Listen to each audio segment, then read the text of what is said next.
चापेश्च मधुसूदन प्रथेत्वा वामनं दृष्ट्वा पुनर्जन्म न विद्यते। महाप्रभुकर जो 12 मासरे 13 यात्रा अच्छी से 13 यात्रार विशेष यात्रा है दोल पूर्णमी। ये दोल पूर्णमी महाप्रभु श्री जगन्नाथ मंदिर रे विमान द्वारा विजय होई विमान रे विजय होई श्रीमंदिर चतुर्पार्श्व 7 घेरा भीतर बेढ़ार 7 घेरा एवं तापरे दोल विधि के आसी दोल विधिर भीतर बेढ़ा भितर 7 घेरा ऊपर 14 घेरा एभली भाव में 28 घेरा बुलती और महाप्रभु जो झुलन में विजय करती से दक्षिणाभिमुखी ही विराजमान करती। दक्षिणाभिमुखी विराजमान कर मुख्य कारण हूँ महाप्रभु आज प्रतिपालक रूप में उपस्थित होता।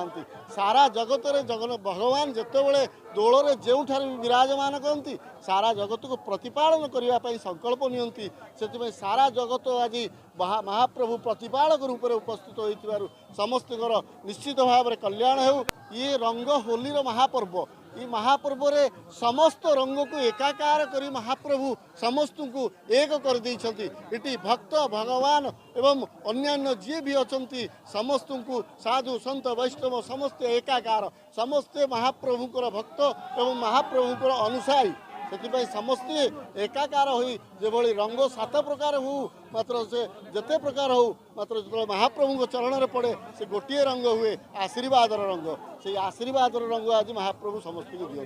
आज महाप्रभुଙ୍କର ये पहुँचला भंड नीति दीपर धूप नीति शेष हो महाप्रभुଙ୍କର अन्यान्य संध्या आरती जी भगवान जो झोल कुंजरे विराजमान करती से प्रसाद सेवा करती और तापर रात्रि अन्यान्य कार्यक्रम करी महाप्रभु श्रीमंदिर को विजय करती।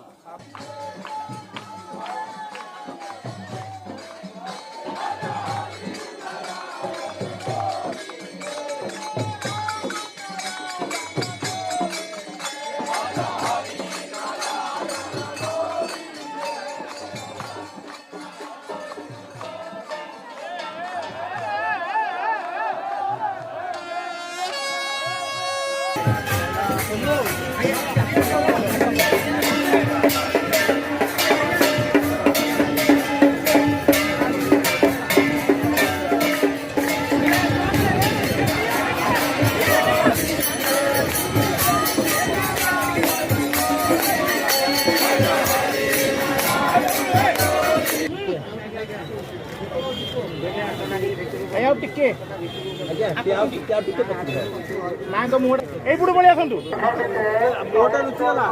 टे महालक्ष्मी